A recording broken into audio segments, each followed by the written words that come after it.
started watching Dark with Sinead in her place, so we were watching on the laptop, and obviously just watching it with subtitles. And then like halfway through the season, stuck it on my Netflix, and it automatically went to dubbed, and we both sat watching for 10 minutes, not knowing what was wrong. Because it's generally like something's terribly wrong with this show. Like, because you just gotten used to it. Yeah, so weird. Yeah. So it was the different voices, and that was just throwing you off. But we didn't even realize that we'd been watching it subtitled and now dubbed. Yeah, we didn't realize there was the change. We were like, this character seems different. But like, yeah, you didn't have that. You just like you had finish one episode, go home, watch it on different screens. Like, is the aspect ratio off or something? What's going on here? But like, you were staring at the characters, and I was looking at a dude going, I find him less attractive. Like, I'm staring at a dude going, what's it about him in this episode? Did he change his shirt? He's got a dopey English accent. Oh yeah. Alright, I'm Jonny, that's Glennon. We're here with returning guest Ev. We're here to examine how tropes bleed across movies, TV shows and video games. Welcome to Dystropia. I like doing the intro. Oh, very good. It was very good. I enjoyed that. That's what we do now, is we just kind of build it into the episode rather than like yes. Last time I was on, you did it after, right? It was a post record. Yeah, I've gotten terribly lazy, so it is now just me doing it mid thing.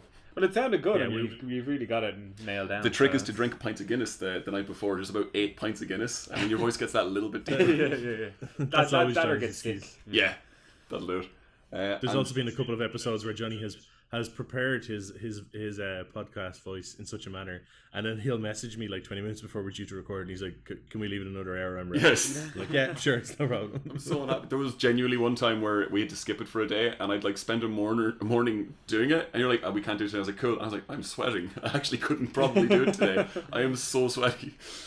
Anyway. We're looking at goofs and plot holes and things in movies and TV shows and everything that makes you go, what the fuck? That's the best way to describe it, I think. My stuff is more kind of subtle things I noticed or found out about afterwards that just really annoyed me. Right. But that are like plot holes and stuff like that. Well, do you want to kick off? Do you want to kick off with movies there? Yeah, I've two. I've actually like two films, both kind of considered like the two greatest films of all time. Cool. Citizen Kane, right, and Transformers. And amazing. Two to force. So the Citizen Kane one, right? I've never seen Citizen Kane, so I might need a bit of a history on this. Or if you've watched seasons 2 to 9 of The Simpsons, then you've seen Citizen Kane. Okay. There's actually a thing where it's like they've said in The Simpsons now that you can rebuild the entirety of Citizen Kane or all the key points just using clips from The Simpsons. Because they've parodied it that much. You can, or someone has. That sounds like something someone would have done on YouTube. Like the challenge is out there. I think someone's put together like a 40-minute supercut of all of the bits. But it's so it's set in 1941. It's about this newspaper magnate and all the rest who's basically dying. And it starts off, and it's like the majority of the film's a flashback about his life. It just starts off with him living alone in his mansion. He has some servants and so on, and he's lying in bed, and he's elderly and he's infirm and all the rest. And as he dies, he whispers one word, which is rosebud.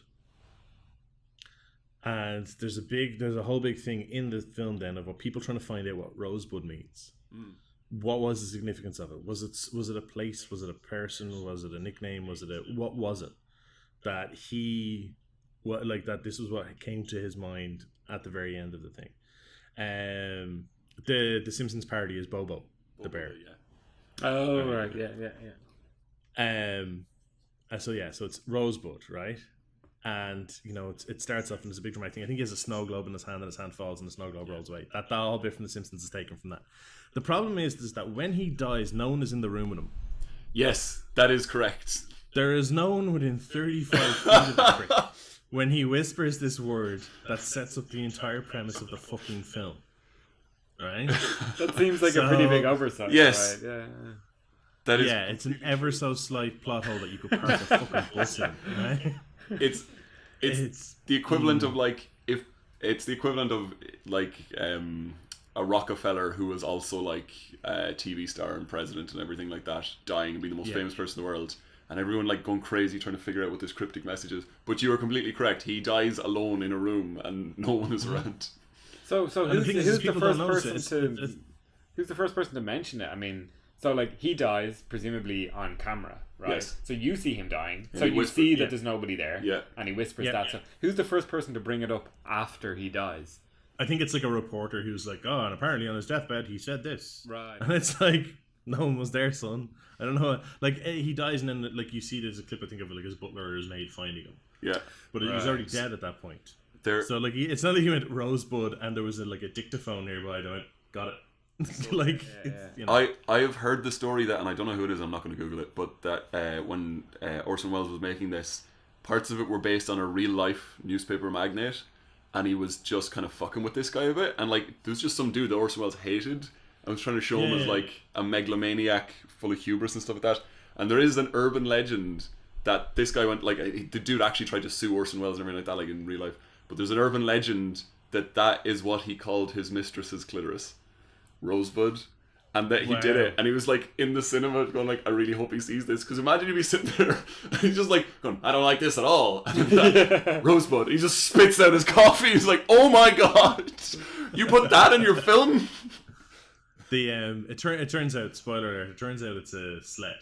Yes, that he played with when he was a kid. And it's a little snow sled that he had as a kid. So I think the guy that you're talking about, that the film was based on, someone Hearst or something. Yeah, I heard something about this guy. Was he something to do with the reason marijuana was made illegal in England, because he didn't want the hemp trade to take off or something like that? Yeah, it could have been. I've heard this story. I'm completely willing to keep spinning with this rumor and just see how far we can get. It's not like he's gonna disprove us, you know.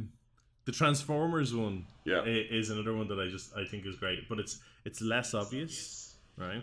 So like how you could say anything, it's a subtle error, and associating the word subtle with the Transformers film is something I don't really think works. Yeah. But so the whole thing is that like the reason Bumblebee shows up for Shia LaBeouf's character Sam Witwicky, and the reason why the Decepticons are after him is because his grandfather he, like, basically encountered the plot MacGuffin many centuries, many decades before, and his glasses has part of the imagery burned into it, and basically how they find out about this is that he posts those glasses on eBay. And right, so the Decepticons can hack military computers in that film, but they don't have PayPal. They can't. They can't just go cool bid and take it. It's, you know what I mean? Yeah. They have to go through all this extra effort. That is, and you know, he is literally selling. He couldn't go more, like, give them a better opportunity. He's like, I literally have posted it. I will send it to you. So refresh my memory, because I do vaguely remember this. So he puts them up on eBay, and then. They the shit kicks off, like it just never mentions eBay again, right? The shit just kicks off. Yeah. Oh, okay. That is and it's and this is the thing, but it's one that you don't realize until later. You're like, hang on a minute. Yeah. Wait a minute. There's something off here. Like, that's the type of thing that you have a realization on Christmas Day when Transformers is on the telly. You wait for dinner to be done. Yeah. Oh, the first one wasn't as bad as the rest, and then that happens, and you're like, wait a minute. You could literally you wouldn't even have to hide it. You could literally call yourself Evil Robot 1 and bid, and they'd be like, yeah, I don't care. Yeah. To be fair to them, though, the Decepticons on Earth probably didn't have a postal address. So, P.O. Box, though. You just set up a P.O. Yeah. I don't know. You just set up a P.O. Box. They could transform into a house and just be anywhere. Yeah, it's an odd one. But yeah, it's just one that kind of I've always been kind of like, that's kind of stupid, but it just shows that like how little you pay attention to what's actually going on in those films. And it's so funny, because the ones that I was thinking of are the ones that really, really annoyed me. The ones that they get away with are fine. I don't care in The Dark Knight that Batman goes into a tunnel during the day, and by the time he comes out, it's nighttime. Even like he's just in the same motorbike chase. That genuinely happens, but it's done so neatly. And they're basically like, it would be cooler if the following scene is at night. And it's like, then it's at night. Yeah, it's the bit where they're chasing him after they leave the stock exchange, and he goes into the they go into the tunnel when they're chasing Bane. Yeah. And then he comes out the far end, and it's like nighttime, and so there's like the helicopter spotlights. And it's also, he could do the whole thing where he goes down the alleyway and then the bat comes out. Like when the lights turn on and all that. Like, so it's, you know, and that's the thing. The lights turn on and that thing flies out. I can't remember. He's going all night, yeah. Yeah, like he drives a pretty fast car. He comes out in France. Yeah. But like, that's the thing. The lights turn on at that moment. All right, he drives in on the bike. The lights turn on. He flies out in the bat. And no one goes, well, let's go get his bike. Yeah, you know, I can do a notable tropable here for that as well, which is you don't hear a chopper until you see a chopper. Yes, there's that lovely trope in movies like oh no, the chopper like it comes up over the crest of a building, and then there's a helicopter, and you're like, how did that sneak up on us? I don't understand. Never thought. Yeah, there was also, I think in the film, it's not. It might have been, no, it's not Payback. It's the one with Mel Gibson's in it and Jean-Luc Picard, Patrick Stewart. Conspiracy theory? Like conspiracy, yes, conspiracy theory. No, it's conspiracy theory. And there's the whole bit where like about the Black Hawk helicopters and stuff, the black helicopters, the silent running ones. Yes. And it's like, yes, that's a black helicopter in the hanging over an intersection in New York City, a gloss black helicopter with every light in the shot lighting it up. Yeah. That's super unnoticeable. Matte paint, ladies and gentlemen. You use matte paint if you don't want to be noticed. So cool. What was your movie examples, Kevin?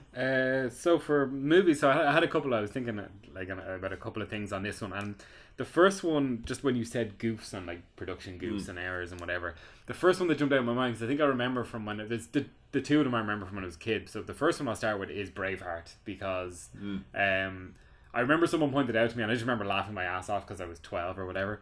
But it was at the end of one of the battles, and if you just look at the background on the battles, you can just see two guys like really lazily just like yes with their swords, right? And it's just real funny because like the battle's over, it's done, and like you might like, oh yeah, maybe they're just wounded and tired, but at that point they'd probably just sit down, right, and just stop fighting. But you know, it's just the fact that there's still just pockets of things going on, and the reason that one kind of sticks out to me is that like every time I watch a big battle now, I'm always looking in the background. I'm never looking in the foreground. And there's guys with rubber swords and stuff. There's one. I actually know guys who have been extras in a film and have done that. Oh really? Yeah. This guys I used to drink with, like fucking going back over a decade ago. Used to drink with Fibbers and stuff like that, and they were the classic big bearded fucking skinny looking guys, and they were like, they needed extras for King Arthur or whatever it was, or the one that had Clive Owen in it and they were filming in Ireland, and there's a bit where there's like a battle scene, and I think it's the barbarians, like the Picts fighting the regular knights and stuff, and in the top left hand corner there's like a bit where there's like, you can see like a wall of flame almost, and behind it there's these three lads there with their guitars playing, they're with their axes playing guitar. Amazing. And it's like I don't think anyone noticed. It's like it's partially obscured by the fire, but when it flickers, you can kind of see them like shredding on their axes. Like in Braveheart as well, there's literally a scene where people are charging on horses, and there's just a white car in the background. Like now, you can do so much. We were just watching a scene from Brokeback Mountain where they're digitally putting in more sheep and changing the weather. Like the amount of stuff you can do. The idea that just back in the day, in the golden age of cinema, that was the 90s, you just couldn't remove a car. Same in Gladiator. There's bits where like things explode and things like go crazy, but you can see all the gas pistons and everything. I think that's why when you said it, the reason Braveheart jumped straight out of me is because it changed the way, like because someone I didn't notice that myself. Someone told me, hey, in this particular battle at the end, look at this point on screen, and it was just that since that point it made me stop and think, I should look at the backgrounds of things for funny things going on. Right? The Bourne movies are great for this, because the whole point of the Bourne movies is that this guy can hide in plain sight, and there's lots and lots of scenes where he's around crowds, and there's a great one where he's down at the docks and there's a guy sweeping in the background, but his brush just isn't touching the ground. He's just sort of moving. That's in the first film, isn't it? But you, as you're watching the scene, you're like, what the fuck are you doing, guy? Yeah, I think it's the start of the first film where he gets off the boat that fishes him out of the water. Is that it? And there's a guy who's just like it's just brushing the air. You can't. Once you see improving air quality. Once you see it, you cannot take your eyes off him. It's I think I'd seen it was somebody had like they were doing like not a Cinema Sins but something like that. Yeah.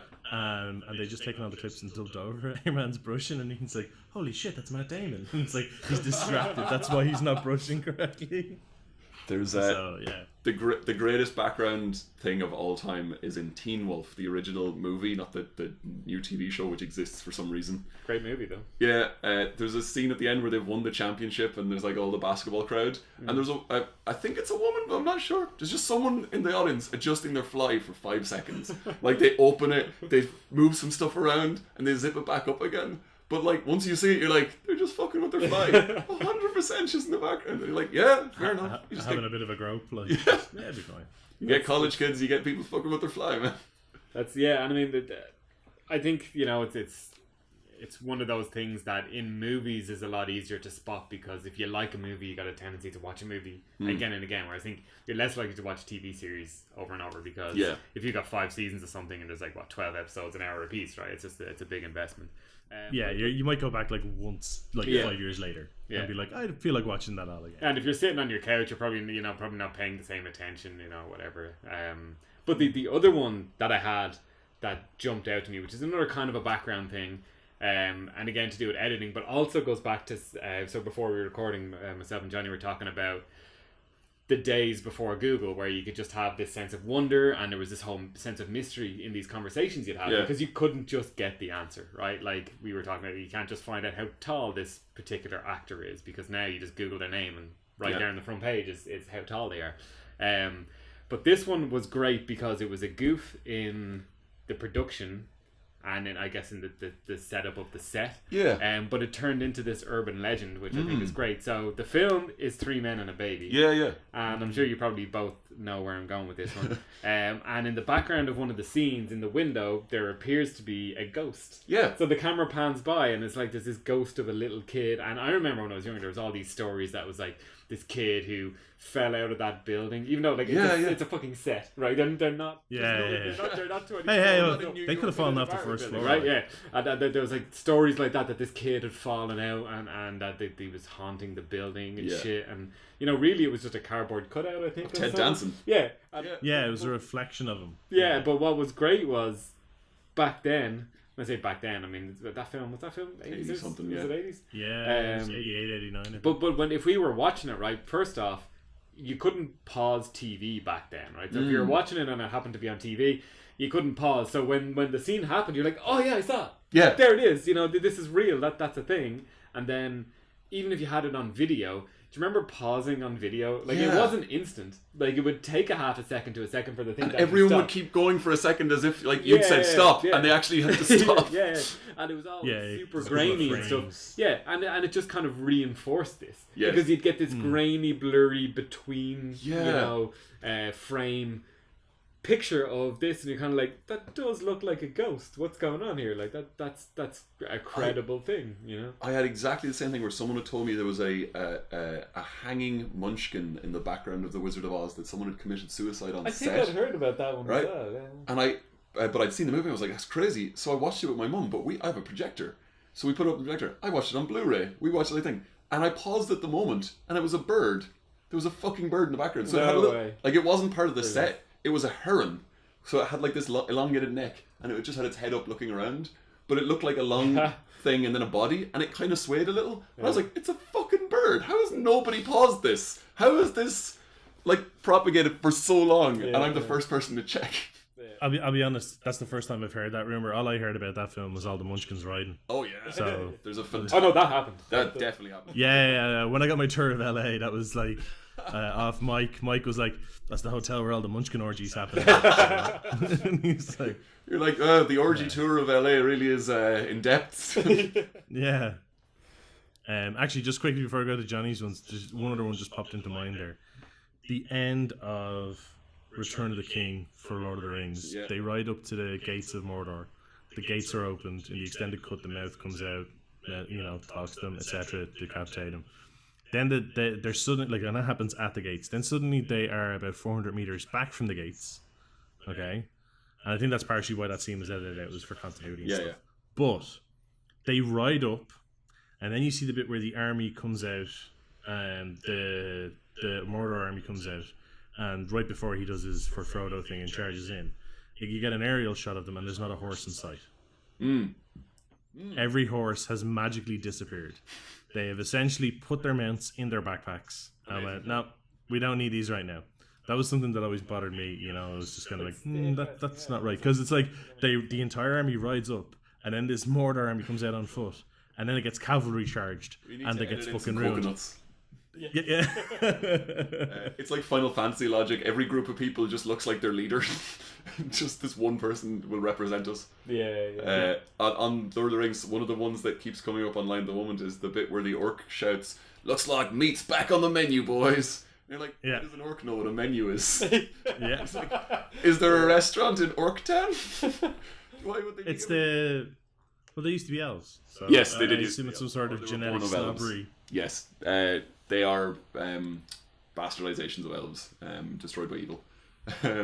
The Uruk-hai wouldn't know about menus though. No, they were born out of weird bubble things. Yeah, I mean, I have to. They're like orc goblin hybrids. Yeah. Also, a weird goof that it wasn't called Battle of the Five Armies. There's not actually 5 armies, as far as I could tell. And I'm just gonna. No, absolutely not. Birds don't count as an army. No, if you want to go for a bigger flaw in that Battle of the Five Armies, they insert this fucking shy halode worm that can dig through the ground, but it doesn't dig into the mountain stronghold that they're fighting over. Yes, that's true. Just go 40 feet further. Come on, it's not that hard. There's a really weird last one of the background kind of ones in North by Northwest, the Hitchcock movie. There's a bit where there's a really tense moment where a wife has a gun and she's arguing with her husband. And just in the background, there's this little kid who slowly puts his fingers in his ears and just stares at her, where they'd shot the scene so many times that he knew a gunshot was coming, and he just didn't like the loud noise. You're like, oh, kid, you're telegraphing this so badly. That's brilliant. I really like that. My one was Jurassic World, and there's not like there's a bunch of small goofs in it, and there's ones of like a group of people are seen getting on a ride, and then later you see that ride only has 2 seats and stuff like that. Right. But it's the thing; it just annoys me so much that the things don't make any sense. And the movie I watched the start of it again. It starts at Christmas. It starts with snow on the ground and like Tony Bennett music playing, and then cuts to Tropical Island.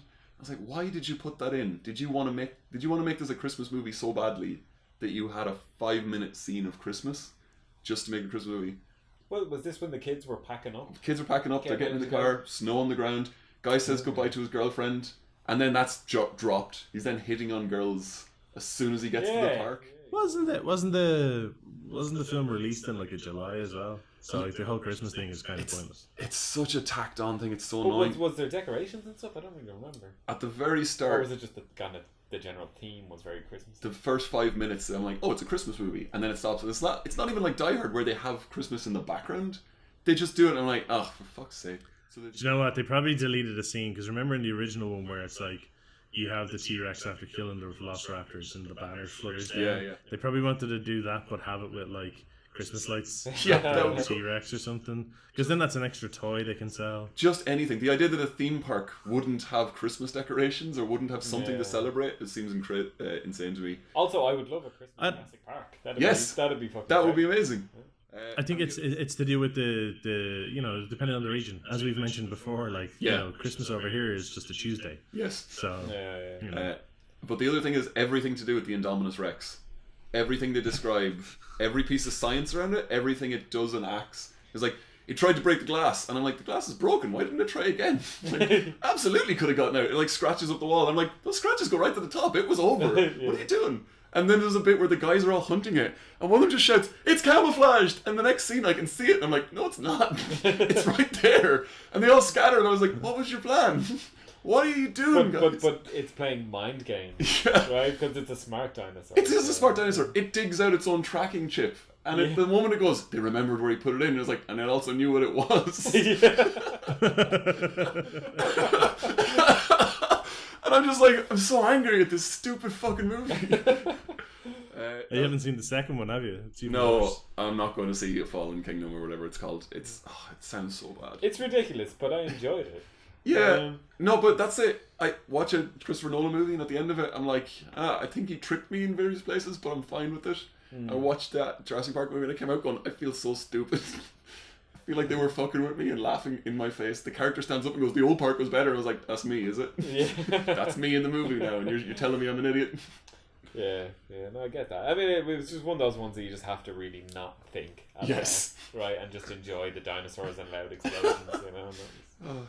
What was they did run Penny Arcade did a strip for Die Hard 4.0. Yeah. And it was like one of them was like, I can't handle this, because one of the two Penny Arcade guys is a tech head, and it's like, no, they're just gonna get it all wrong. And the guy's like, just shut your head, like shut your brain off, eat your popcorn, and enjoy your explosions. Yeah. And then there's like, it cuts to a scene from the film, and they're like, "Sir, they're hacking all IPs simultaneously," and it's like, "Oh no, we should turn off the internets." And it cuts back, and the top of your man's head is hinged open, and his brain is leaving. He's putting a hat on. It's just like, no, yeah, just turn it off. It's fine. That is the movie where they hack a gas main, and I was just sitting there going, I need one more sentence in this movie to explain what just happened. And the traffic lights as well, right? They got control of all the traffic lights, and yeah, that was. It was a weird movie. Yeah. Video games then. Kev, what was your... Do you want to kick us off with video games? Oh yeah. So for this one, I mean, it's kind of weird because in video games you don't really have the same sort of goofs. I guess you can have plot holes and stuff and weird things, but the one thing that interests me is glitches. Yes. You know, so it's technically stuff that got through QA, I guess, right? And one of the things that... So I'm kind of into platform games, I guess. I'm a big Mario fan, right? And one of the things I've been watching recently on, Twitch and on YouTube and stuff like that is Kaizo Mario. So you're familiar with Kaizo Mario? No? So Kaizo Mario is basically these guys make ROM hacks. So they take Super Mario World, they'll do a ROM hack and they'll change it, but Kaizo is like Japanese for asshole or something like that. So basically what they do is they make the game really, really hard. Yes. And they do things like Mario, you go to jump over a pit or whatever, but they'll put an invisible block there that you can't see. So you'll hit the block and go into the pit. And there'll be these invisible blocks all over the level, and you can do this in Mario Maker as well. Yeah. So in Mario Maker, they're generally called like troll levels or whatever. Yeah. What's interesting though is when I started watching Kaizo Mario and all the ROM hacks, you kind of get exposed to speedrunning. Yes. Which is an interesting thing, because speedrunning, the Kaizo community does a lot of speedrunning as well, because obviously if you're playing Kaizo, you're very good at the game. If you're very good at the game, you're going to be doing speedrunning, see how fast you can beat it. And like some of these guys are beating games, like they'll beat Mario 64 in like an hour. Yes. Right? And they use all these glitches to get through certain sections where they'll just jump through walls and stuff like that, right? And the one that I thought was the most interesting because of how intricate it is there's a glitch in Super Mario World. So this is the best Mario, objectively. Fair enough. It is the best Mario on the SNES, and you can do it in the best place to do it. I think is one of the first levels. So you start off, you got a couple of levels you can play, but it's really involved because you have to have Yoshi, you have to have Mario with the fire flower. Right. There's a certain point where you can stand on a pipe, and you stand on this pipe, and you have to spin Mario off Yoshi so he fires some of his fireballs. There's also a Chuck off screen. Now Chuck is one of the weird American football guys that was in Mario World for some reason. No idea why they put them in. And there's something else. There's like a coin on the screen. So as you jump off Yoshi, you have to fire out his tongue. Can I guess that there's so many things on screen at once? That's exactly it. Yeah. That it can't render something extra. That's amazing. So basically, they have, I think it's a limit of 9 sprites of a certain type of sprites. They've got them in 2 different types, right? There's the type of sprites that come out of the question blocks. Yeah. And then there's the other type of sprites that drop down in the game. So what happens when you pull it off is there's a box at the top of the screen in Mario World that will actually hold secondary power-ups. So if you get a mushroom and you go to Big Mario and you get another mushroom, in the other Mario games, that mushroom's just discarded. But in this one, it goes up to the box at the top of the screen, and when you lose your mushroom, you can pull out of that box and get your reserve mushroom. And that image gets corrupted, right? Because the sprite gets messed up, right? Amazing. And what happens then is you've got a thing in that box, which is an orb. So in some of the levels in Mario World, there's a little orb. It's like a little bluey greeny thing with a question mark on it. And usually you'll find this orb is like a path to a different level. So at the end of a normal Mario World level, there's like this like finish line thing with like a ticker tape thing going up and down. I think it's meant to be like a finish line where you run across the tape. And so that's generally your standard way to exit the level. But if you find an orb, you've got some secret path, right? Because there's a lot of secret stuff in that game. And basically what happens is in your reserve box is one of those orbs now. That's brilliant. But it looks like a kind of a half a Koopa thing. It's weird. Right. So you do this in this first level, then you start speed running through the game, get through all these levels as quick as you can, get to a hard level, drop the orb, hit it, level ends, you move on to Amazing. the next level, and like it's so intricate and awkward to do, but you can find YouTube videos of this glitch and I think it allowed them to finally take like 2 minutes off the world record. Yeah. Yeah, and But just because they could skip that one level. yeah. I've seen people do. I love watching Ocarina of Time speedruns, and the audience for it is amazing because I've seen people do it where there's like a crowd of people and people watching on Twitch, and it's like golf because the idea is to get the lowest possible score. Yeah. And every time there's a cutscene, like somebody walks through a doorway or through it like a tree trunk or something and comes up to the side. Obviously, you can't do anything at that point, so they use that as the end of little sequences. There's a bit where like a guy runs all the way around, gets a wooden shield, gets out, gets the load, and like a little clock is updated, and everyone's like, oh, Yeah. very good. Yeah. So I actually watch it every year. There's a GDQ? GDQ. Games Game Done Quick. Yeah. And like they've started doing this thing the last few years where like Games Done Quick started with maybe like 10 guys in a basement trying to raise like I think it was a $500 or $100 or $1,000 for charity. Right. And now every year they get like about $1 million. Amazing. And like they rent out like basically the ground floor of a hotel for all the function rooms, and they have different things set up in different locations. They do racing and stuff as well, right? Where different people will race against each other. They'll kick off the game and see who can get through it the fastest, right? Yeah, and there was one this year that was definitely, if you like the Kaizo Mario stuff, like it's definitely worth checking out. There's the guys who did Terrafall Ascension released a game this year called Celeste. And it's very good. It's a like really difficult platformer game. Very, very, very fun, but really difficult platforming. Well, like earlier on, it's not too bad, but it ramps up quite quickly. And they do this thing every year in GDQ where they program in the perfect commands and they have a bot run the thing. Right. To see what's the if human limitation wasn't there, what's the absolute fastest you can do this? Theoretical math. Yeah. Yeah, and it is frightening to see it on Celeste because it's like if you've played the game at all, like just watch like 10 minutes of someone playing Celeste and kind of go, okay, I get this game, this looks alright. Yeah. And then go watch the GDQ bot version and it's just like hell on earth. Like how they even coded it. It takes them like days and weeks to code the thing. Yeah, of course. Because it's all like sequence timing and how fast it puts in the inputs and all this type of thing. But it's super entertaining to watch. It's brilliant to see, and because usually what they do is they'll do it for a game that has a speedrun community, but they haven't shown the bot running for it yet. And they get the top speedrunners from the community in, and they go, okay, so this is the game you're really good at, yeah. And then they show it, and you just see the reaction of the speedrunners, and they're losing their shit over stuff, and it's like, it's really good to see that. Definitely worth checking out. I've seen people play Tetris like that, and they play on black and white, so there's no color. Yeah. But things are just falling in rain, and it's like a scene. It's like when you guys are looking at the Matrix, and it's just numbers falling. You're just watching Tetris, going, "What is happening on this screen right now?" So yeah, these ones, and I think the reason I wanted to raise that one is that these things are super interesting because it's not necessarily a goof, right? Like you can understand some games are just buggy as shit, right? You get like the Assassin's Creed games and stuff where people's faces. I knew someone had mentioned that. You're like, that's neglect. But some of this stuff, I don't know if you'd really call it a goof or whatever, because like the ingenuity of the players to find this shit is really impressive. I'm always interested in ones that if they don't improve, but they kind of work with the thing. So finding these secrets in Mario kind of work for me, and it's like because they have built-in shortcuts and stuff. I get my Silent Hill reference out of the way. They did for Silent Hill 3 and the remaster. They fucked up at one point, and some of the cutscenes, instead of the textures for eyes, they put the textures for people's teeth in their eyes. And I'm looking at the pictures going, honestly, I wouldn't have caught that either. Like that's on brand. My one for one of my favorite ones ever. One of my favorite series for this is Metal Gear Solid, because there's so many weird moments in it that I genuinely find goofs and stuff in it that I'm not sure whether they meant it or not. And in in Metal Gear Solid 3 Snake Eater, there's a bit where Big Boss puts a rifle to his eye patch. Like he puts the sniper rifle scope to the eye that's missing and shoots, and I'm like, I genuinely don't know if Hideo Kojima thinks he's magic. And no, I underneath that patch. I think that's it. I think that's done on purpose. I think that's just like a fun thing, because Kojima does have a sense of humor. Yeah. Like he very famously has a sense of humor. Like even in his most serious games, he already has something weird fucking happening. Yeah. Like in Metal Gear Solid 4, where you had these big, huge fucking mechs going around killing people, but he had them mooing like cows. Yes. And it was like, why is the cow thing there? Is it because like they're partially bionic? And he's like, no, I just thought it was funny. And you're like, okay, fair enough. So, yeah.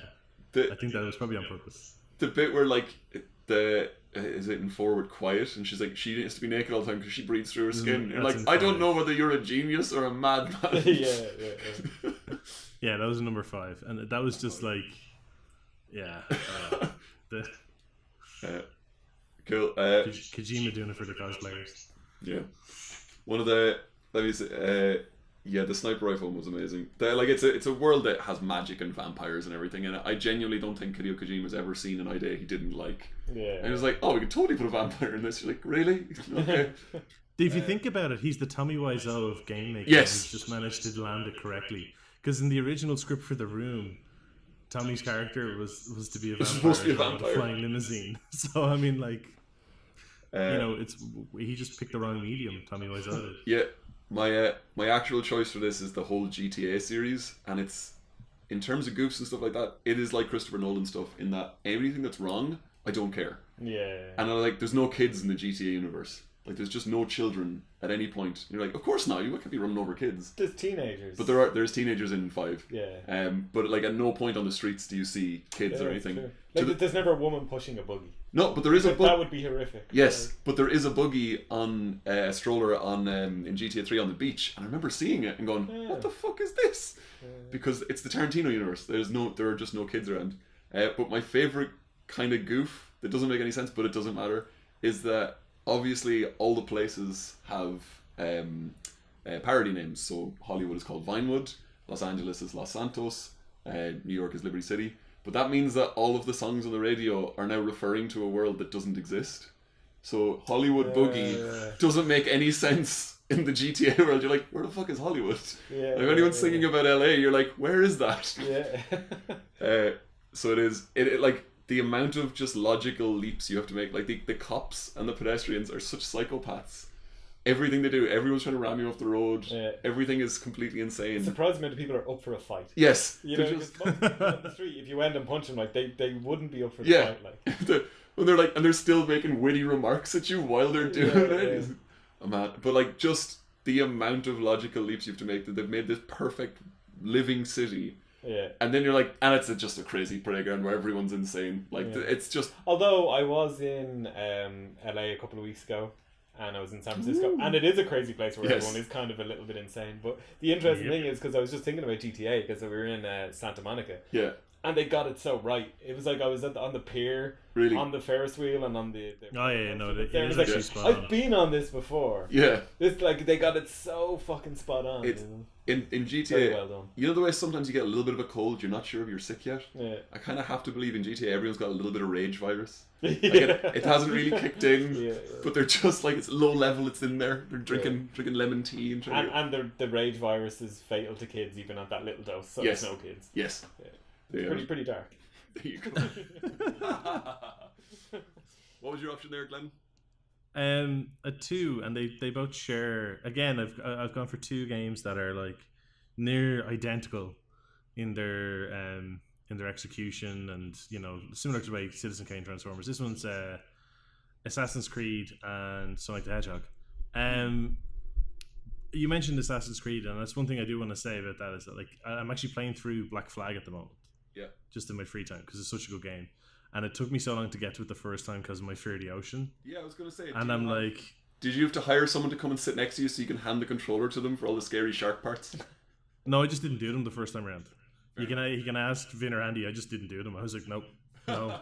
It was the first Assassin's Creed game I didn't 100%. I was like, nope, I tap out. I'm not doing this. Yeah. So, but I'm having a go at it again. And but like... So yeah, people, Assassin's Creed games are like kind of notorious. Ubisoft games are notorious for being buggy on launch. Yeah. And I was kind of, like, someone was complaining about that near me recently, and I was kind of like, yeah, but like, at least they're not EA, like, or Activision, and they don't have loot boxes in their games, like, for the most part, and they don't have like ridiculous amounts of like, we're going to fuck you over DLC wise and all this type of thing. So I mean, like, yeah, they do some bad things, but it could be a lot fucking worse than it is in other companies. But no, the thing I wanted to mention was the fact that apparently during the Crusades no one could swim. Altair could not swim in the first Assassin's Creed game. If you jump in the water, you're just dead. Yeah. If you jump in, Same with Vice City. any water at all. There is a pool in there, the first area when you basically leave the assassin compound and you're moving down towards the first city. Yeah. There is a part where you come down and you come through a little village. You come in and you see your first tower, your first like eagle tower in the game. You're like, oh, I gotta climb it, and I gotta because I've seen this in the trailer, and you do that, and you're like, awesome.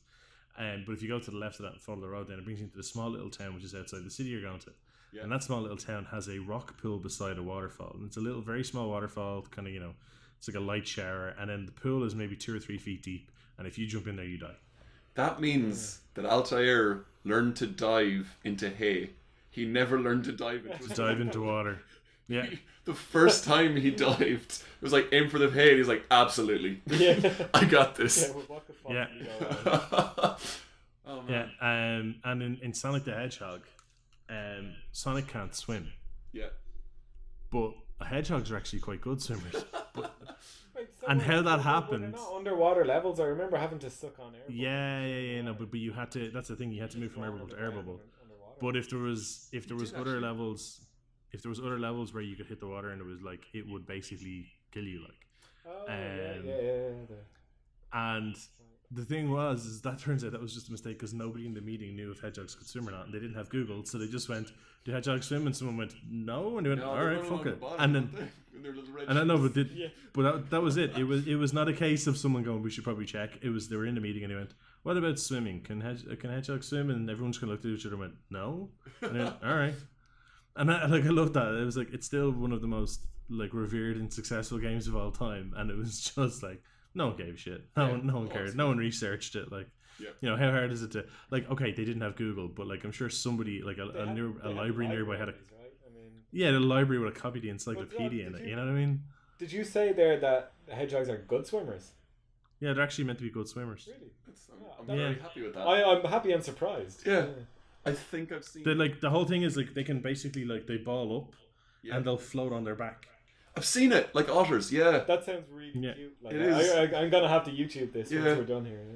Yeah. The fact is like no hedgehogs and assassins can't swim. So there's an Assassin's Creed set in Venice. Yes. And he can't swim in that either? No, he couldn't that one. They fixed it for that one because I think someone went, "You got a Venice in this," and they're like, shit. That's the one thing I did like about it. Like when the first one came out, they plug skills into them or whatever. That's true. It could be that they didn't have that. They didn't have that skill, that software. Yeah. That whenever it hit the water, the computer just bugged out. And I don't know. Yeah, there was a patch release. Yeah. for the watchcloth that they used, the big fucking. The Animus. What is the name of it? The Animus. Yeah. Well, like there's a whole thing where like again, like when the first one of those came out, people were kind of like, I don't know, there's only 3 mission types and it feels kind of repetitive and you can't swim. And then they just changed all of that in the second one. And then the second one came out and everyone went, I've nothing left to complain about. You fixed everything. This is kind of shit. Oh, look, day one, it's buggy. And I was like, okay, here's a patch. Oh, God, you fixed that too. All right, fine. It's a good game. And then the third one came out. And the third one Brotherhood, that had like, not Assassin's Creed 3, because Assassin's Creed 3 is the 4th one. In the fine tradition of gaming, gaming numbers, it's like you just go off the rails after the second. Thanks, Resident But Evil. like, but like fucking Assassin's Creed Brotherhood had probably the best, one of the most innovative multiplayer games I've ever seen. Yeah. Where you had to do the assassination you were hunt. having to hide in the crowd and stuff, right? I did there was like... fun with that one, I am really looking forward to Odyssey. I really like Greek myth and stuff like that. And me too. My sister is a classics teacher and I want to play it with her, but like not commit any crimes. Just try to convince her it's a crowd simulator or something. Just have her walking around and hand her. You wouldn't have to convince her that they do a historical version for all versions now. Do they? There's a historical version for Origins. Where you can basically just go on a walking tour. It's like a cheaper version of the game. I think it's like a tenner. That's nice. And it's basically for like skills and stuff because they tried to get the areas so accurate that it's like you can go to this area and walk around in it. I want to hand her the controller after her seeing me play for a while because she'll eventually hit a button that kills someone. Yeah. And just have her do and then like a smoke bomb and stab and she's like, what am I doing? What is this? What's this game? They even GTA is a traffic or a driving simulator, right? Because you can actually drive around and follow the lights and be a good driver. I sometimes would do that when my mum came into the room just to mess with her. I would just follow traffic patterns, and she was like, "What game is this? I've seen other games where you shoot birds out of the sky and like you're being chased by zombies. What's this?" I was like, "Just driving around in it," and just like, you refuse to drive an actual car, but you do this. There's a friend of mine used to play World of Warcraft with for years, and he for the first, I think it was a year and a half, he was going out with his now wife. They got married the other week, but the first year and a half they were going out, he never explained what World of Warcraft was. She'd obviously heard of it, but she'd never seen it. Right. And then she sees him playing this game, but she doesn't make the connection. Yeah. Right. And he's like, and I think the first time she saw it, it was the first or second time, and he had this idea, and he basically was like, "Oh, this is like a fishing simulator game." Right. And she's like, "Well, it's like it's fantasy fishing. It'll put you in a random location, and then like there's like a thing, and you just practice fishing, and it's literally just like, and you get stuff, and they have monetary values, and then you can cash them out when you log out." And she's like, "Oh, okay." And he got her hooked on it, and she leveled his fishing in the game for him. And then she found out, because she was fishing somewhere, because he'd basically leave his character parked near a fishing spot. And then she'd come over and he'd just kind of log it in. He'd be just like, "Oh yeah, real quick." And he just blitzed through the login screen so she wouldn't see it and hit the button. And then she'd be like, "Oh, cool." And she'd just be fishing. And then she was like, "So I can wander off here?" And he's like, "Yeah, I think like a barrier comes up." And she was like, "All right, okay, fair enough." But one time she was like, "All right," and she logged in, or he logged it in for her, and she was fishing. And then like a fight broke out near them. And like suddenly she's like, there's like a boss getting its ass kicked, and she's like, "Wait a minute, something's going on here." Right? And he basically was like, "Oh no, okay." And he actually explained what it was, and he showed her the game, and she was like, "Okay." And he's like, "Sorry," and she's like, "Okay, but move out of the way, I want to keep playing." And he's like, "Oh no, you don't have to fish anymore." She's like, "No, I want to try the rest of it." And he's like, "Okay." And she ended up raiding with us for 2 years and stuff. She was just like, I actually really want to get into this game now. So in a cartoon when someone's holding a knife or something and someone walks in his room and they put it behind their back for a second, that means there must have been times where he had a sword out and he was in a dungeon and she walked in and he just went like that and had a fishing rod for a second. He's like, "Yeah, no fishing down here either." I just love the fact that it was like, "Oh yeah, it's a fishing game. I don't know what you're talking about." So amazing. Fantastic. So TV shows was last. Johnny, TV show? I mean, for TV shows, for things like Goofs and stuff, if you ever go back and watch the very first season of The Simpsons, or the first season of any animated show, you start seeing all these weird little glitches and cells that aren't fully like done, or someone's ear will jump to the other side of their face or something weird, and it's just very distracting. I always wonder why they don't just fix that now. Like, I've seen TV shows change stuff. I've even seen somebody was testing out software that would change billboards in the background of TV shows, and they were going to do it with Seinfeld because it's in New York. All the taxis have like "Come see Cats" or "Wicked" or whatever. But it was whenever it was filmed, and some guys were actually like, "Can we update those? Like, can we graphically go in and change all the posters in the background so it'll be Hamilton?" And you're like, that'll be weird when he's standing in front of the Twin Towers and it's a Twin Tower memorial thing in the foreground or something. It just sounds terrible, but I don't know why they don't fix them. But I did recently see, as much as I used to love Family Guy when I was a child, and then like just kind of got out of it. I was like, nah, I'm not, like, to the point of like, I'm not sure if this was ever funny. Yeah. But they did an episode where Stewie and Brian go back in time, and they're like looking around and stuff, and like, why does everyone look kind of weird? Oh, I remember that episode. The old animation style. It's like, oh, I remember this moment. My face does something weird here in a second. And his ear moves. He goes, "Ah!" And I'm like, that was quite a nice little touch, actually. Yes. I think it's just money, but I mean, some places have done it. Red vs. Blue did it. The web series done using Halo. They went back and reshot the first 4 seasons when the new, I think it was Halo 3 came out. Yeah. Because they've been using Halo 2, and then Halo 3 came out, which was when we went from Xbox to Xbox to 360. Because Halo 3 was the first one on the 360, so it was obviously the next generation of graphics. And they went back through, they did not redub it or anything, but they went back through and completely recreated every scene from the first like 3 or 4 seasons. So yeah, they have done it.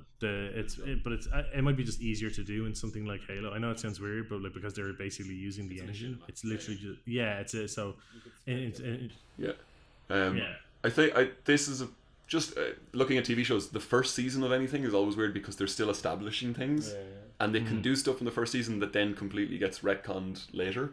And one of my favorite ones is anytime they're doing that bit in Friends where it's Phoebe with the guitar going, "Monica, Monica, have a happy Hanukkah," and she goes, "That's nice, honey, but I'm not Jewish." I'm like, you are. Yeah. You're Ross's sister. Yeah. You're the Geller's. Like, you're the most Jewish people I've seen. They also fucked up birthdays on Friends because there was. Well, yeah. There was an episode where like Rachel turned 30, I think, in one, and Yeah. then Joey turned 30 in one, but that episode was before the Rachel one, but she was the last one to turn 30. Yeah. They messed that up a lot as well.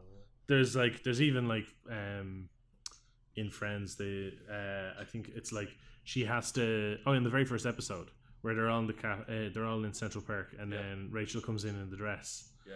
And Monica's introducing her to people, and she's like, "Oh, and this is Chandler and all the rest." But then they do a flashback episode to like Thanksgiving in the '80s, and they're introduced to them, and it's like you've met him at least twice. Why are you doing this? Like they've spent it. Like it said that they spent like and it's shown in one flashback that they spent 2 Thanksgivings together. Yeah. You know, That is true. so that was, I mean, it was them introducing us to the character. yeah. But it's that whole kind of come on consistency. Like it's, but that's the thing they do. They went for the comedy more than the consistency, which I mean, which is fine in comedies. I think that's the one kind of genre where people don't care about consistency. They're, like, look at the end of the IT Crowd. The first season of the IT Crowd, they all end up in bed together, and then it's never mentioned again. Yeah, it's just done for a punchline, and then it's like they also did it in. Sorry to go back to movies, but they did it in Evil Dead, where the end of Evil Dead 2 doesn't match up with the start of Evil Dead 3, because at the end of Evil Dead 2, he goes back to medieval times, but they all see him as a hero because he kills one of the flying demons. But then at the start of the third one, they have him in chains as a kind of a demon heathen guy. Yeah. Right? yeah. But again, you don't really care because you're laughing. Go, oh, this is Evil Dead. This is fine. Yeah. Yeah. They had one like that in Extras, where in the first season, the girl has a poster of Orlando Bloom up on her wall. And in the second season, she meets him and is like really dismissive of him and keeps saying that she doesn't find him attractive. It's a really good episode. I'm like, that is such a weird goof because like, how the fuck do you know you're going to get Orlando Bloom, like the biggest celebrity in the world, in the second season? Like, there's no way you could have known. Yeah. The one that's like the plot hole that gets me the most is in Stranger Things, in the first season, when the kid drowns, the kid goes missing, and they try to cover it up by saying he drowned. Yeah. But they pull a body out of the water, and then like the kids are like, "Oh, well, he's dead." And then the guy goes and finds the body, the sheriff, and opens it, and it's full of stuffing, like he was a teddy bear. And I was like, "You made a perfect replica of a kid?" It's like, that's the technology you have. Why the fuck do you like? Either you can do this super fast because they do it in a day, or you have a mannequin of everyone in town. I was like, I don't know which is weirder. I was like, how are you not making money off that? How is your entire company not just making perfect replicas of people? I was like, oh, it's so creepy. And it's like, Jimmy will make you a kid real quick. Will he? Yeah. Ew! I can't question the time frame of that at all. No, it's far too fast. The kid goes missing, then they have a dead body of him, and it's his entire body. Like, you see him on a slab. It's not like they made a head with a 3D scan. Yeah. And then they stuff him with... And it was the 80s as well. Yeah. So. And then he's stuffed with, like, cotton, and you're like, oh, even that seems weird. Yeah, sorry, you said it. It's the 80s. If they did a 3D scan to make the head, it looked like Crichton from real. My son Max Headroom, no! This head has 50 polygons. Yeah. It's like, ooh. This truly is a secret governmental lab. You truly are on the fringe sciences. But it's just the one that, as I was watching it, I was like, something didn't add up here. Like, even if it was a week. But I think they turn around in 24 hours. And I was like, why did you have someone on staff who could make perfect bodies of children? Yeah.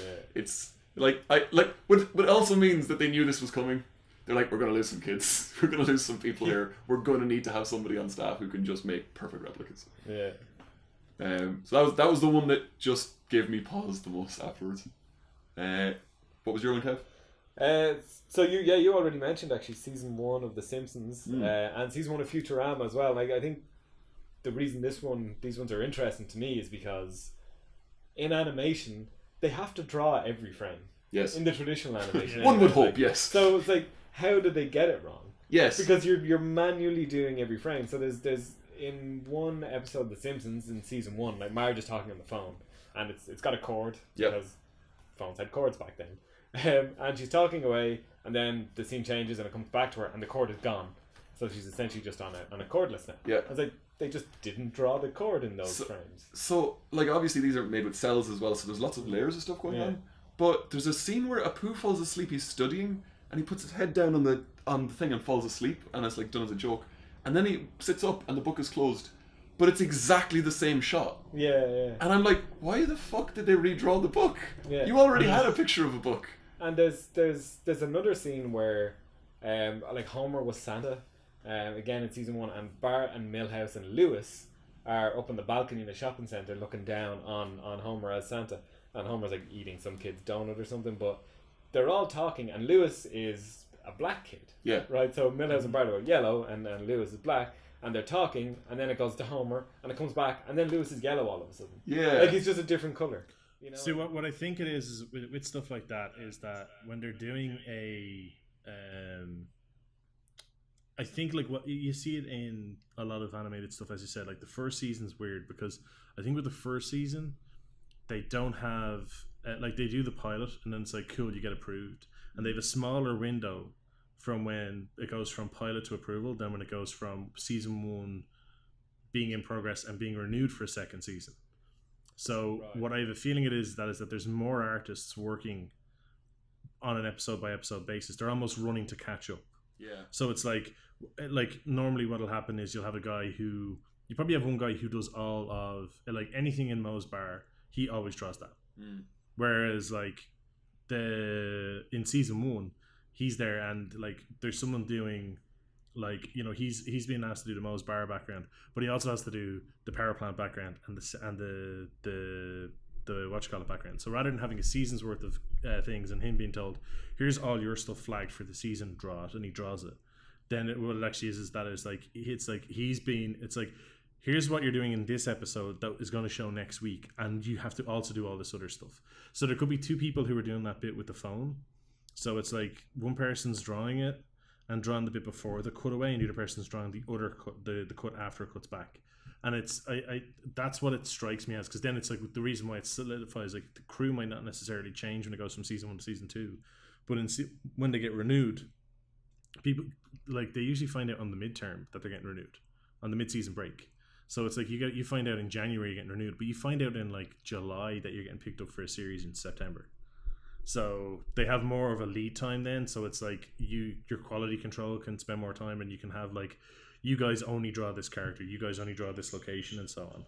But I'd imagine there's an element of they don't care in that case as well. Like, so like it's still going to be frame by frame, right? They're still going to be looking at the artwork as it's coming back. So I guess in season 1 again, especially, they might see that, oh hey, this was filled in wrong or whatever, this was shaded wrong, but actually we don't care. It's not that big a deal. There was one in Futurama as well in season 1 where they're trying to escape. I think it was like the Heads Museum or something, and Bender is they want him to break the bars, but he's a bender, so he doesn't break. But anyway, he bends the bars until they break and pulls them off. Then he turns around and he has the 2 of them in his hand, but in the background the bars are there. They're still in the window, and that's kind of a famous Futurama one. And it's kind of like, well, did they just reuse the same background from a previous shot? Because why redraw? Imagine that they know this, right? Just because, again, the thing that I get, the reason I went with cartoons specifically, not even just these 2, it's just that traditionally anyway, when it's frame by frame, you have to know that you're drawing this mistake, right? I bet it's just because you're staring at it. If I do calligraphy, if I like spend ages and ages, I can misspell the word because I'm concentrating so hard on the actual loops and everything that I look at it and go, I fucking misspelled my own name here. Like this is. Is this like when you're reading something that you wrote? Yes. You know, you'll miss words and stuff like that because your head is reading almost independently of your eyes, right? It's really funny with the different animation techniques of what you can and can't change, because in the very first run, the very first time you meet Smithers in The Simpsons, he's black. Yeah. And they were going to have him black, but then they kind of knew they wanted... Chief Wiggum had different colour hair, I think, as well. Yeah. It's sort of Moe's hair was originally black. But they knew that Smithers was going to be gay, so they didn't want to make him too many things. So they're like, well, then he's not black. Because, too many things. Yeah, and they genuinely like, he can't be black and gay. Let's just divvy out all the different things that people can be. He's no Sonic Fox. Can't be black and gay. Yes. Sorry, in a throwback to one of the other episodes. But no, and like you like, well, that's just in The Simpsons now. Like, it's the wrong thing. But in Archer, they can go, because it's all done on computers, they can completely change Archer for a Velociraptor very easily. Yeah. And that's fine. It's all done in such a way that like it's all like nearly 3D models moving around, with like puppeteering and stuff. That's similar to a South Park as well. Yes. Right? Because the way they do it gives them, you know, they can change it a lot easier. What was your one, Glennon? That 70s show. I only have one for this one. I don't have 2. It's That 70s Show, a show that I actually really liked. Yeah, I watched a lot of it. It ran for 8 seasons. It's set across 4 years. It runs 76, 77, 78, and 79. Right. Okay, so Eric's turns 17 in the first season. Yes. And he turns 18 in the 6th season. Right. And they have 8 Christmas episodes. They have 8 Christmas episodes in the meantime. Yeah, they have one every season, even though it's set across 4 years. That's amazing. Yeah, it was something. Again, it was something I never noticed the first time I watched it. It was when I had it on a few months back as kind of like, second screen stuff when I'm gaming. I have stuff on Netflix, and they'd all gone up on Netflix last year. And I was like, fucking I'll watch it again, because I remember watching it when it came out, and it was actually quite funny, and I'm like, cool. And I was like, hang on a minute, this is all set over the course of a few years, and something's not right here. Like, and then it was pretty messed up. Like it's one of those things that I don't think you'd ever notice if you were watching it on TV, exactly. Yeah. But it has. I have to believe that there was a writer's room. Like, there must have been one really guy who'd been there like since the original pilot, sitting around, and was like, "Wait, how many Christmas episodes have we done? What's this time period?" And they all kind of look at each other for a minute and go, "Do we care? Yeah. Is this useful?" But so I also wonder, like, has the approach to taking or to making TV shows had to change with the advent of binge watching? Oh, right? absolutely. Because as you're watching this shit year to year, week to week, or at most you might have had on TV, Paramount might do an hour of Friends, and you get 2 episodes back to back, right? Which even then was like on TV at the time you wouldn't really get more than 2 episodes in a row, right? It might be a marathon as a special occasion or whatever, but binge watching has changed everything. So like now in a day you can get through 3 seasons and 3 Christmas episodes where you notice this shit, right? And I wondered, did the production guys, did the executives, did they sit around and take this into account now? It's like, shit, fucking binge watching. Now we have to... I know Netflix do. Netflix specifically have people who are there for, like, they have external continuity guys. Oh, really? So they work for Netflix. They don't work on a specific series, but when a series script is sent over, they'll look through it, and then as each episode is prepared and sent over, they look through it and they go, "You fucked something up here."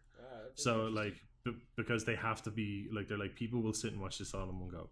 I think they were initially brought in specifically for the Marvel ones, because they were like, these are going to be like 10 to 13 episodes. They're going to be quite small. People, and people are going to be able to watch through these in one sitting. And because of the success of the Marvel Cinematic Universe, people are going to want to watch these all in one series.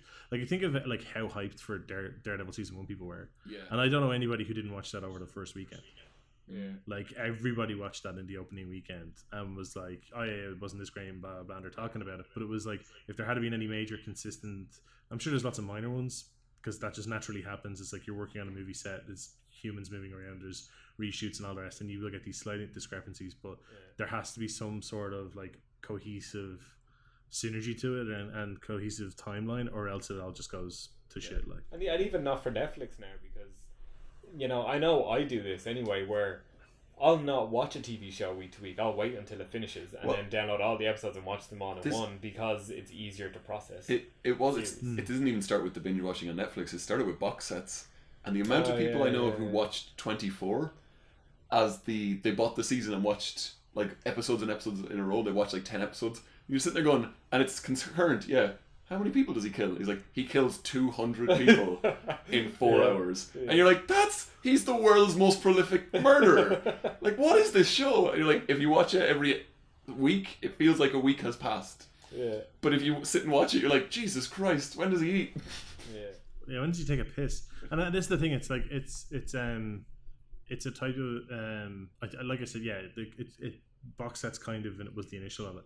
But I know that Netflix have dedicated people there to track it. It's pretty much anything that they're involved in the creation of, that they have that. Like, that's why I think that's part of the reason why that they have a lot of their series have this kind of high regard across the board. There's the odd bit of shit that gets in, but a lot of it is very well received. And I think that's just because even just by having that external group vetting everything, they also get feedback of just kind of like they're like Netflix are probably like, well, we might as well fucking QA these while we're going, like, our focus test them, get this group of people to kind of go as well. Oh, and what did you think of it? Like, is it in a proper storyline? But is it any use? and just kind of like let it run that way. So yeah, I wouldn't be surprised. And then they QA that stuff and then release absolute dog shit from the sci-fi channel and stuff and stick their name on that as well. Yeah, but that's just like they just buy some stuff up, and when they do that, they factor that they're not gonna like they tend not to put any promotion into those because the very news that they have picked up those series, it generates enough news on the internet. Yeah. Like every time they pick up a series, if there's a series developed by someone and then for whatever reason it isn't going to get released, or a film, and then Netflix buy it, it always makes like IO9 and Kotaku and Gizmodo and all that. They all talk about it, and it's like it appears on other, Screen Rant and all those other websites. And then it's like, oh, okay, so this is actually, that's free publicity for them. Yeah. And then they're like, okay, so that was our total amount of our investment in it, and we're not going to go any higher. Just throw it up there, and if people watch it, great. It does mean then you need to go back and watch the original like run of it, because like this is like Netflix are taking it on, I better catch up. On the like the 70s show, and I've started watching Pokemon with my nephew, and I watched it obviously back in the day, and they've just done kind of a reset. It's kind of a soft reset where it's back to Ash, and he's like, Ash is a 10-year-old boy, so it's like right back to the very start. He doesn't have any Pokemon yet. Oh, there's the new series. Pokemon, and he's starting his adventures. And he keeps meeting people. I was like, oh, me and Misty used to go on adventures. I was like, but you're only 10 now. But like he keeps meeting people and referring to stuff. I was like, did you also see Pokemon? Yeah. Like I don't know if you saw like Twitch did a marathon of it. I think they're still going. Really? They're showing all 19 seasons and all whatever amount of films. 19 seasons. 19 seasons. So he's either been 10 years old for 19 years, or else this is just a complete reset. But not like the timeline doesn't make a lick of sense. No.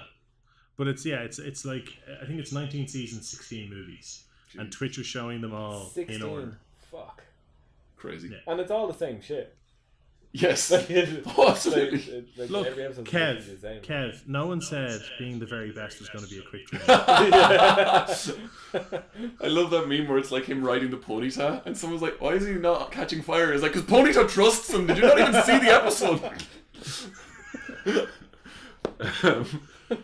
Fantastic. And on that note, that seems like a good place to wrap up.